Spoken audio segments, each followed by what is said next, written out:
Welcome back, everyone. Today, we are diving into a classic adventure, the American road trip. But we are looking at it with a very modern twist.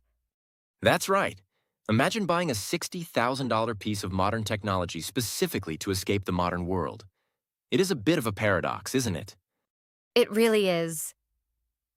Today, we are talking about taking an electric vehicle like a Tesla from the busy coastal cities, maybe starting around Santa Monica or Irvine, and driving all the way out to the strange and beautiful desert of Joshua Tree. It's a popular route for people who are desperate to ditch the city noise. We have a great story today about a couple, Alice and Ben, doing exactly this. They packed their bags with salty snacks, jumped in their EV, and aimed for that classic feeling of open roads and total freedom. They really just wanted a complete disconnect from screens and stress. But of course, driving an EV in the hot desert sun can bring up a very specific modern problem. Oh, completely. After 2 hours of driving, they were blasting the AC to stay cool. Suddenly, they noticed the battery dropping much faster than they expected. It turns a relaxing escape into a stressful math problem. Exactly. This brings up a term we hear a lot these days. Have you ever experienced range anxiety, Ben? Oh, definitely. Range anxiety is that nervous, stressful feeling you get when your car battery is getting dangerously low and you aren't sure where the next charging station is. Right. In a regular gas car, the engine naturally creates heat, so running the air conditioning isn't a huge extra burden. But in an EV, the battery has to do double the work.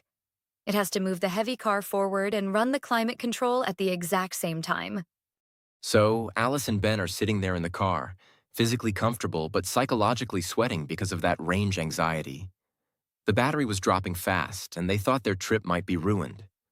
But instead of panicking or letting it cause an argument, they decided to just go with the flow. I love that phrase. To go with the flow means you don't stress about strict plans. You just relax, adapt, and handle things as they happen naturally. Exactly. So, Alice pulled up her phone map to locate a supercharger in a tiny town just off their main route. She told Ben they needed to pull over. Pull over is a super useful phrasal verb. It simply means driving your car to the side of the road to stop safely.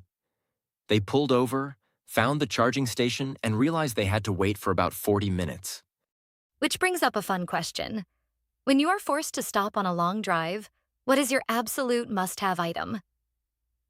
For Alice and Ben, they ended up grabbing some ice cream while they waited. Oh, for me, I need a giant coffee and the perfect music playlist, especially when we decide to take the scenic route. The scenic route.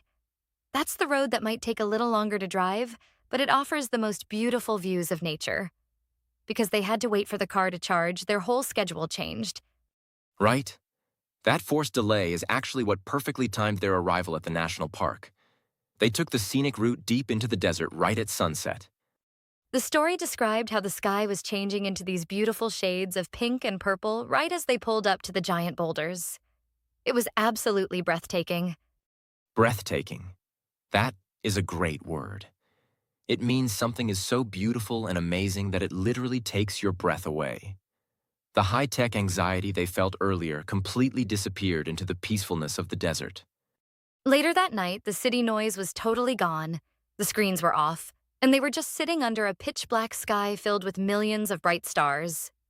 That peacefulness feels entirely earned. It makes you realize that unexpected travel hiccups aren't always bad. Sometimes, overcoming a modern technological limit makes the destination even more rewarding. It actually engineered the perfect ending to their adventure. It really makes you wonder about the future of travel.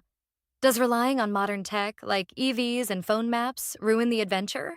Or does it just give us new types of stories to tell? That's a great point. What about our listeners? Do you prefer having a strict plan, or do you like to just go with the flow? And have you ever experienced range anxiety? We'd love to hear your thoughts in the comments. Thanks for joining our deep dive today, and we'll catch you on the next adventure.